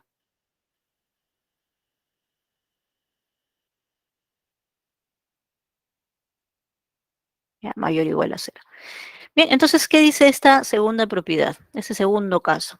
Bueno, si yo tengo una expresión elevada a un exponente par, entonces la base que es x más 6 lo voy a colocar igual a 0 y lo que queda lo voy a mantener tal y como está, con su desigualdad, ¿no? Entonces aquí empezamos por ahí, ¿no? X más 6 tendría que ser 0 o x menos 5 mayor o igual a 0. Del primero tendríamos que x sería menos 6 y en la segunda parte tendríamos que x sería mayor o igual que 5. Como eso hay que unirlos, entonces como esta desigualdad representa el intervalo de 5 a más infinito y el menos 6 no está en este intervalo, hay que agregarlo. Entonces se coloca unión menos 6 entre corchetes. Ahora, el método que estamos viendo tiene bastantes variantes. Tiene bastantes variantes. De repente ustedes lo han visto con saltos, ¿no? De repente alguno de ustedes lo ha visto así, miren. Esa es otra alternativa, ojo. ¿Ya? A ver, aquí igualamos a 0 de frente. Puntos críticos, igualando a 0, menos 6, 5, ¿no? 5. Hasta colocamos aquí menos 6, 5. Como menos 6 viene de exponente par, entonces se coloca así, ¿no? Se coloca un pliegue. Vamos a colocar los signos más, menos, ¿no? Aquí cerrado, ¿no? Cerrado, cerrado. Porque la desigualdad eh, no es estricta, ¿no? Cerrado. Bien, entonces yo quiero que eso sea mayor o igual que 0, por lo tanto consideraré los positivos. Pero los positivos, ¿dónde están? Miren, este positivo se reduce a este puntito, al menos 6. Y aquí positivo es el intervalo de 5 a más infinito. Entonces, esta es otra opción, una variante del método de los puntos críticos para que ustedes puedan resolver ecuaciones de este tipo. Siempre y cuando sea exponente par, entonces vamos a generar, se llama un intervalo degenerado. ¿Por qué? Porque ahí hay dos puntos críticos. Y si ustedes vieron bueno, se percataron en la primera parte, en el primer ejemplito, cada punto crítico determina, cada dos puntos críticos consecutivos determinan un intervalo, ¿no? Y en cada uno de ellos hay un signo, puede ser positivo o negativo. ¿Okay? Bien, entonces es una variante, como les repito, ¿no? Ustedes pueden también adoptar esta forma de hacerlo, ¿no? Bien, lo dejamos unos segunditos y nos vamos al siguiente caso. ¿Qué pasa cuando los exponentes son impares? Entonces tenemos a elevado a un exponente impar por b mayor que 0, y eso es equivalente a que a por b sea mayor que 0. ¿Esto por qué? Sucede que cuando tenemos exponentes impares, el signo, y recuerden que eso tiene que ver con la ley de los signos, el signo de un número elevado a un exponente impar es el mismo signo del número.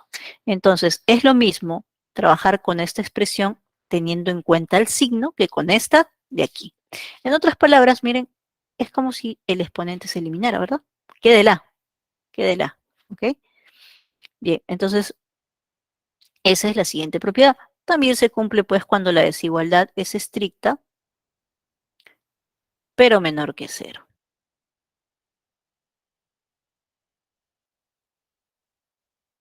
Ahí está. Bien, entonces vamos a ver un ejemplo para aplicar esta propiedad. Queremos resolver entonces x menos 5 al cubo por x menos 6 mayor que 0. Entonces, ¿qué dice esta propiedad? Dice que ese 3 no es necesario trabajarlo, ¿no? Porque el signo es el mismo de esta expresión que de esta. Y si se dan cuenta, pues ya redujimos a una inecuación que tiene dos factores lineales diferentes.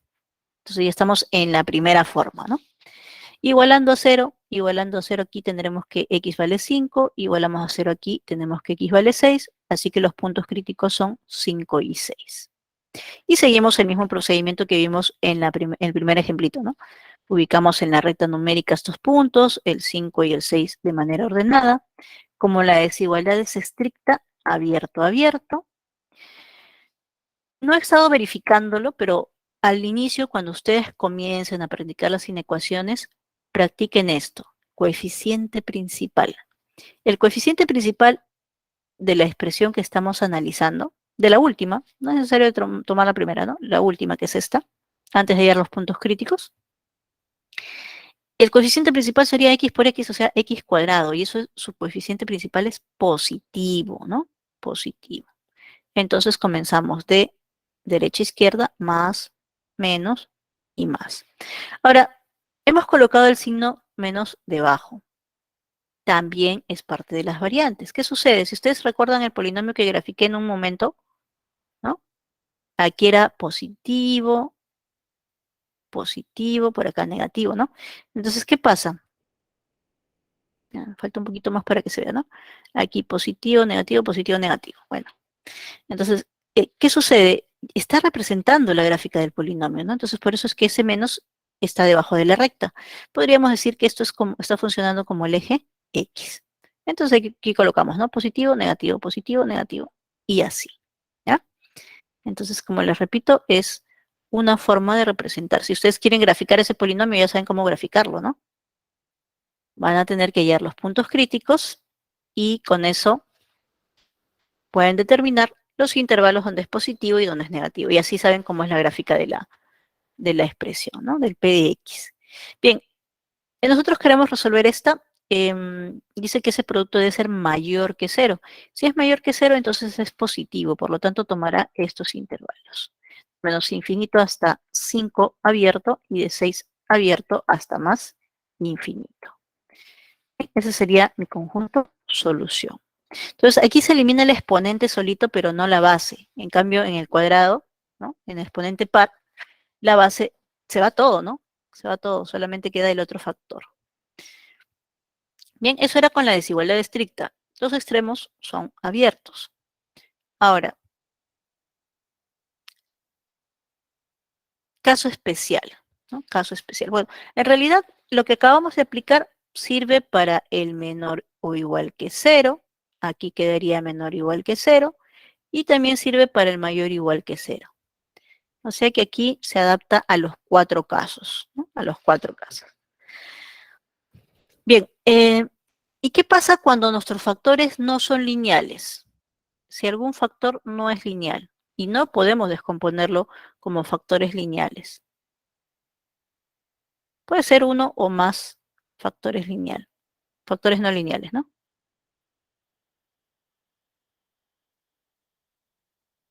¿Ya? Entonces, estamos en este caso. Ahora, ¿a qué me refiero a que tenga un factor no lineal? Que no se puede factorizar, pero ¿dónde no se puede factorizar? En R de X. ¿Ya? Este es nuestro tope, R de X. Ahí tenemos que factorizar. Entonces, en este caso, por ejemplo, X cuadrado más X más 1 no se puede factorizar en R de X. ¿Y esto por qué? Porque si nosotros calculamos el discriminante, ese discriminante vale menos 3, es negativo. Entonces nosotros ya sabemos que hay un teorema del trinomio positivo que dice que, bueno, vamos a escribirlo acá, ¿no? Si el discriminante es negativo y el coeficiente principal es positivo, estamos analizando el x cuadrado más x más 1, ojo, y el coeficiente principal es positivo, entonces la expresión x cuadrado más x más 1, toda esa expresión, todo ese polinomio que estamos analizando, será positivo para todo x real. ¿Ya? Ese es el teorema del trinomio positivo. Bien, ese teorema, pues, entonces nos dice que esto es positivo. ¿Y eso de qué manera influye? Bueno, todas las expresiones positivas, ojo, hace un rato vimos a expresiones mayores o iguales que 0, y todas ellas se eliminaron, pero teníamos que analizar si me daba una solución, si colocaba igual a 0 o diferente de 0, ¿no es cierto? ¿Qué pasa cuando la expresión es estrictamente positiva y sirve para cualquier expresión que sea positiva? ¿Qué quiere decir? Que lo podemos eliminar. Entonces aquí se puede eliminar tranquilamente sin problemas porque como no se va a hacer 0, no vamos a eliminar soluciones y tampoco vamos a agregar alguna solución que no lo es, ¿no? Entonces solamente me queda que el x menos 3 es mayor que 0, por lo tanto x mayor que 3. Entonces mi conjunto solución sería el intervalo de 3 a más infinito abierto. Uy, me pasé. 3 a más infinito abierto. Entonces, hasta el momento hemos visto exponente par, que eso implica cuadrado o puntos críticos que se repiten, ¿ya? Esos fueron los dos ejemplos anteriores. Y acabamos de ver, bueno, también los impares, que pasa en caso de los impares, que simplemente el exponente se elimina, pero la base no. Y estamos viendo en el ejemplo número 5 un caso en el que encontramos un factor no lineal, no lo podemos seguir factorizando en R de X, y al analizar su discriminante nos sale negativo. Entonces, esa expresión es positiva según el teorema del trinomio positivo. ¿Y eso de qué nos sirve? De acuerdo a la ley de los signos, esa expresión que es positiva se puede eliminar, ¿no? Porque es como si tuvieran un 2, un 5, un número, y que es positivo, ya saben ustedes que es positivo, lo pasan a dividir, y 0 entre ese valor sigue siendo 0. ¿Ok? Bien, entonces ahí tenemos todos los casos cubiertos en cuanto a polinomios. Si un factor se repite un número par de veces, ya sabemos que se elimina, pero la base, dependiendo de cómo sea la desigualdad, se va a igualar a 0, se va a colocar diferente de 0. Si el exponente es impar, lo único que hacemos es eliminar el exponente, se elimina el exponente y trabajamos con las bases.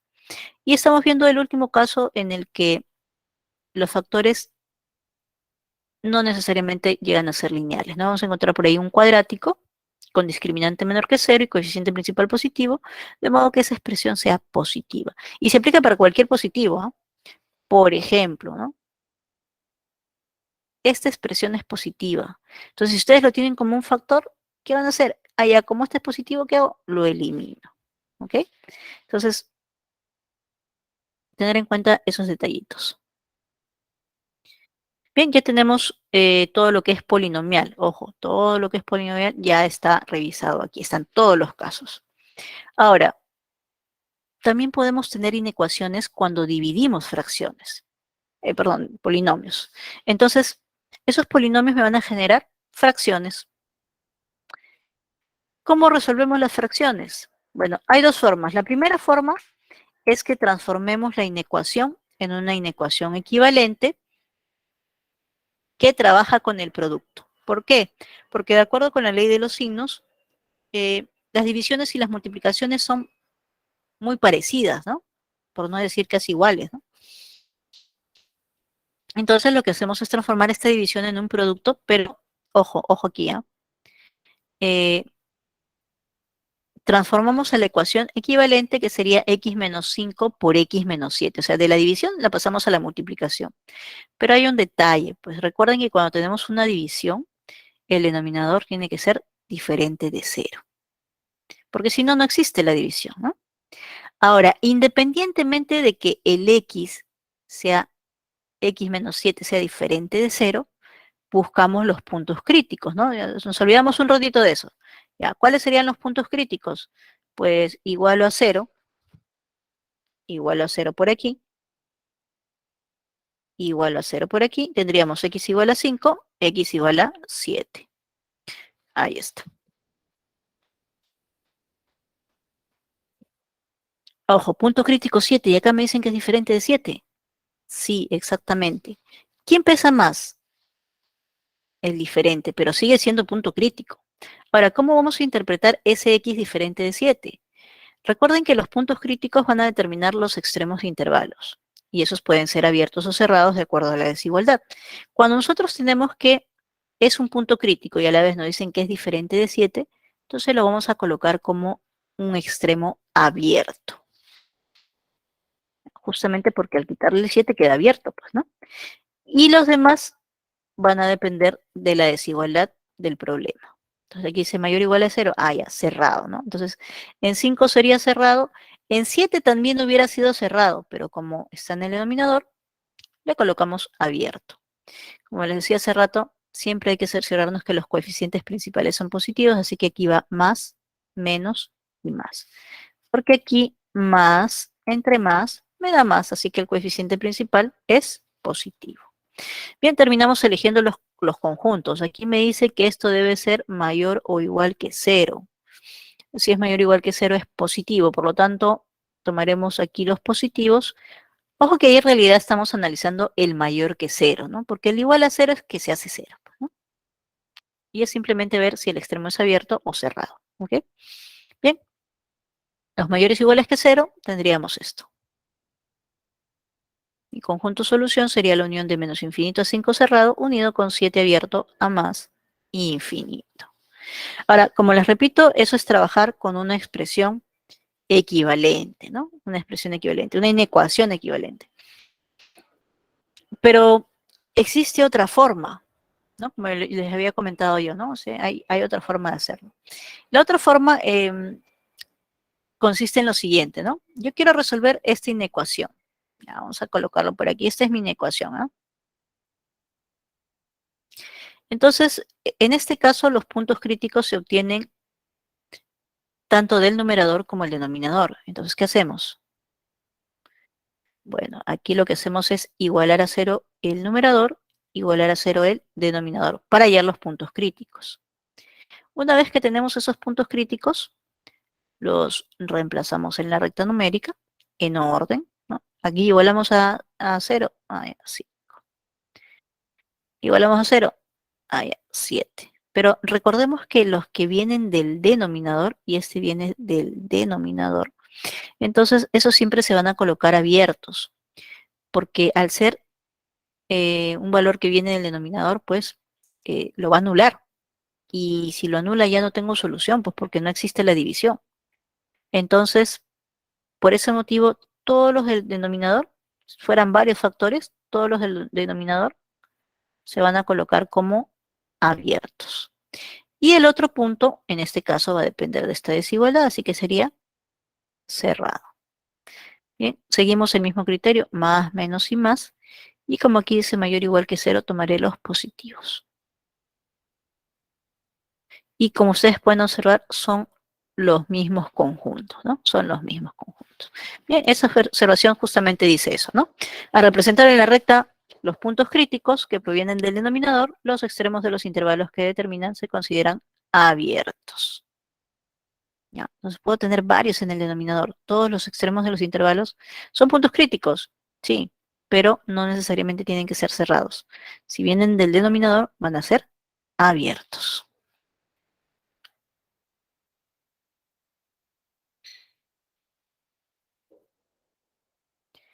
Bien, entonces espero que hasta aquí esté claro porque hasta aquí terminamos nuestra parte teórica.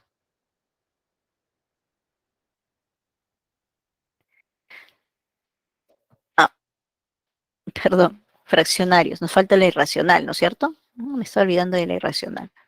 A ver, hemos visto que las polinomiales son las básicas, el exponente par, las que no se repiten, el exponente par, el exponente impar, y también aquellos que no se pueden expresar como factores lineales, ¿no?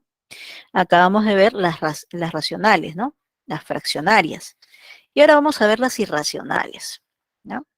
Entonces vamos a ver que una inecuación irracional tiene una expresión afectada por una raíz. Esa expresión debe tener a la variable x. Entonces vamos a resolver la siguiente inecuación. Bien,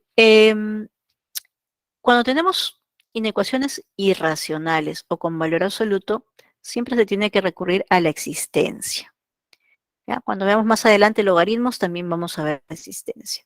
Entonces lo primero que vamos a analizar es ¿para qué valores de x existe la expresión que me dan a resolver? Entonces, en este caso, lo que está dentro de la raíz cuadrada tendría que ser mayor o igual que 0. Si no, no existiría la raíz cuadrada.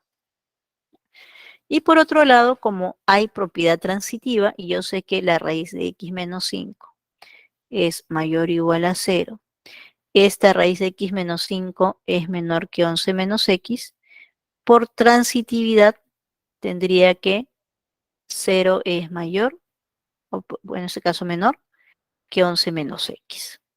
Recuerden que cuando tienen transitiva y aquí son diferentes, queda el menor que. ¿Ya? Para que se mantenga, los dos tienen que ser iguales. Bien, entonces por ese otro lado tendría esto. 11 menos x mayor que 0. Ya tengo la existencia garantizada. Bien, ahora vamos a ver, resolviendo aquí el 5 pasa a sumar, tendríamos x mayor o igual a 5 y por el otro lado 11 mayor que x. De estos dos que se tienen que intersectar, a ver, vamos a ver.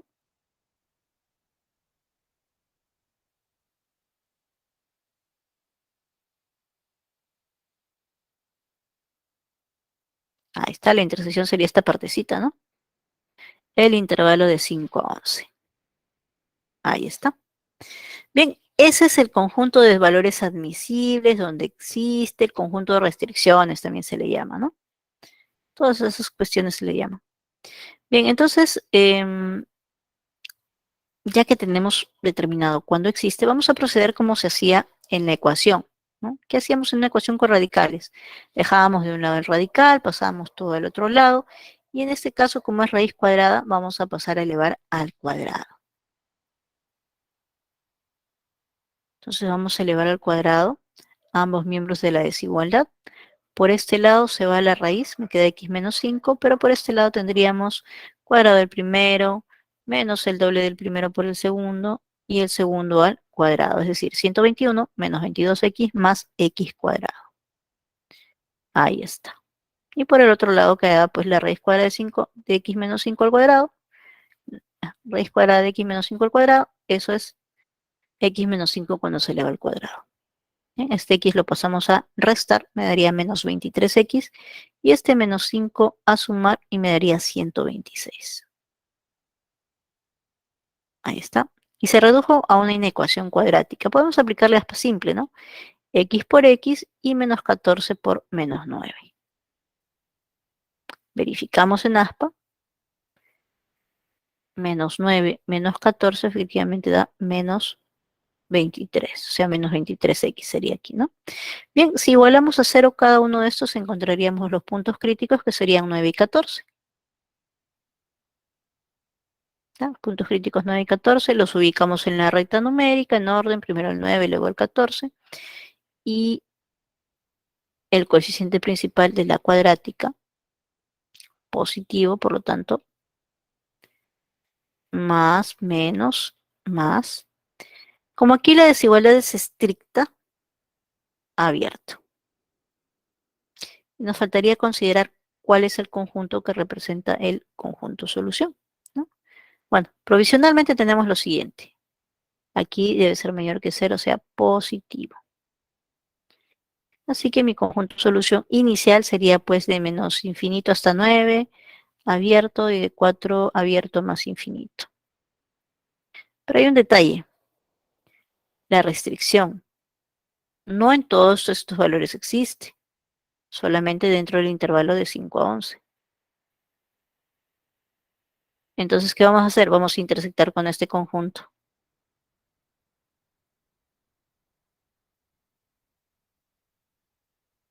Ahí está, ese es el conjunto, y la intersección sería esta partecita de aquí, ¿no?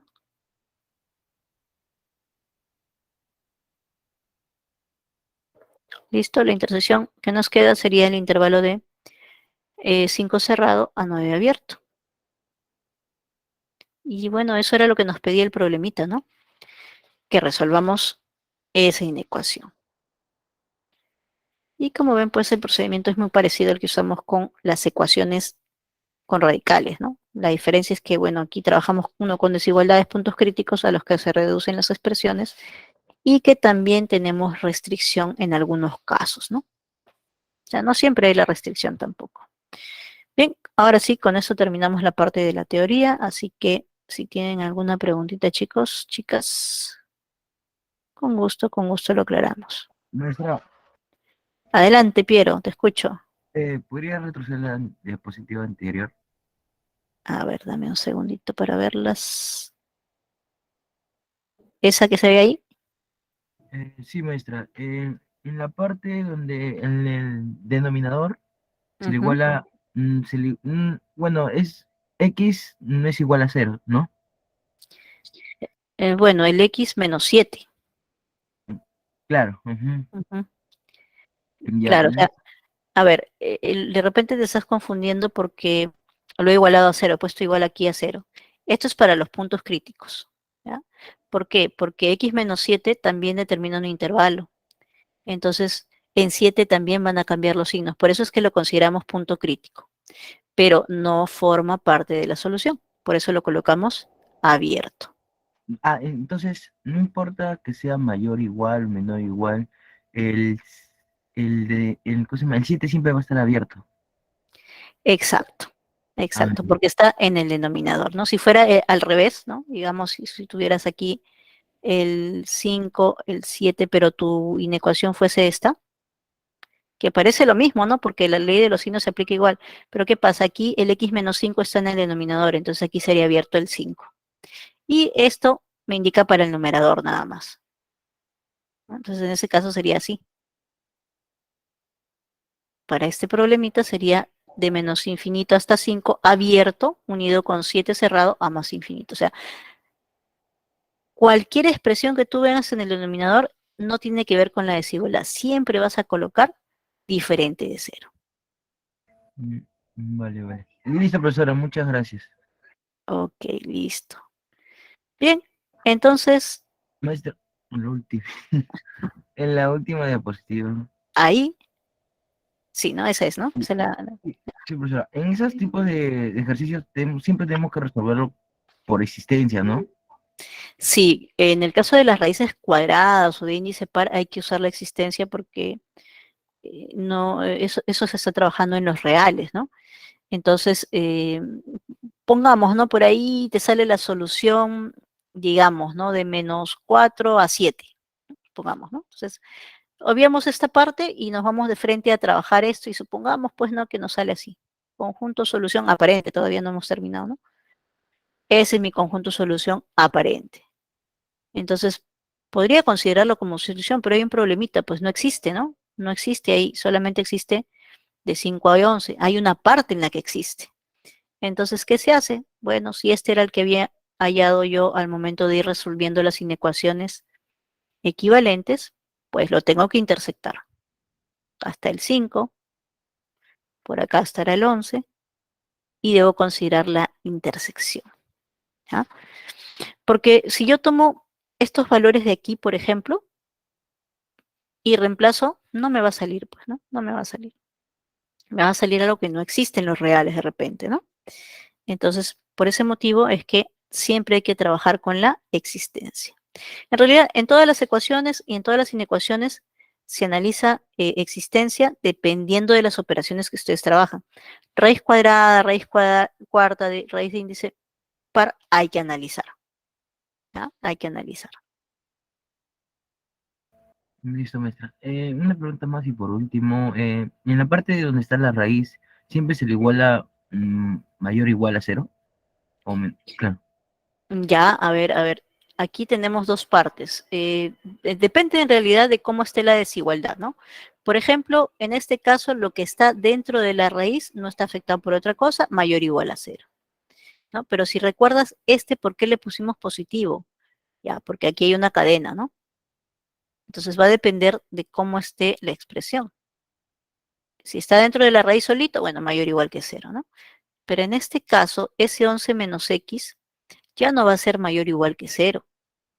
Porque si yo tomo los extremos, ese 11 menos x será mayor estricto que 0. Y eso es lo que hemos colocado por aquí, ¿no?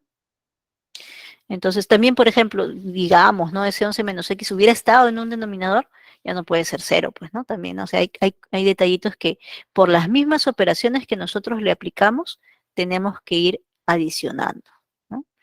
Pero en este caso, si está dentro de la raíz de índice par, mayor o igual que 0. Ahora, profesora, pero si está acá, ya varía, pues, ¿no? Si estuviera en el denominador, ya no podría ser 0, entonces simplemente sería mayor que 0. Ya, mayor que 0. Ahora, en las inecuaciones que tienen radicales, valor absoluto, exponentes pares, sobre todo en las que tienen radicales hay que tener mucho cuidado porque a veces eliminamos y nos olvidamos de ese dato, ¿no? Si una expresión es mayor o igual que 0, ya, pongámosle un A mayor o igual que 0, ese A por B, digamos que quiero resolver mayor o igual que 0, menor o igual que 0, menor que 0, alguna de ellas. Entonces, si yo ya sé que esta de aquí es mayor o igual que 0, lo voy a eliminar, pero ese valor siempre tengo que analizar de acuerdo a cómo sea aquí, si lo voy a colocar como igual o como diferente. O sea, eso vale para cualquiera que sea mayor o igual que 0. Puede ser valor absoluto, exponente par, raíz cuadrada. ¿Ya? Pero vamos a ir practicando para que ustedes vean qué pasa si está en el denominador, qué pasa si se simplifica, ¿no? Hay varios casitos que vamos a ver ahí, en los ejercicios ya, ¿no? Y justo ya nos dio el receso, así que en unos segunditos tenemos receso. Así que vamos a regresar exactamente para ver los ejercicios. Listo, profesor, ¿Alguna? muchas gracias. Ok. Bien, entonces vamos a ver si hay alguna otra consultita por ahí. Eh, es probable que ustedes vean distintos métodos, distintas variantes. Todas se centran en que los puntos críticos son los valores donde se hace 0 la expresión, ¿no? pero de ahí ustedes pueden encontrar distintas variantes. Por ejemplo, nosotros nos hemos concentrado en que la expresión que vamos a analizar sea de coeficiente principal positivo, ¿no? Pero hay algunos que hacen variantes también, ¿no? Entonces, es cuestión de ir adaptándonos para que ustedes mismos propios, asimilen su propio modelo con el que van a trabajar. ¿Ok? Bien, chicos, vamos al receso unos minutos y regresamos con los ejercicios.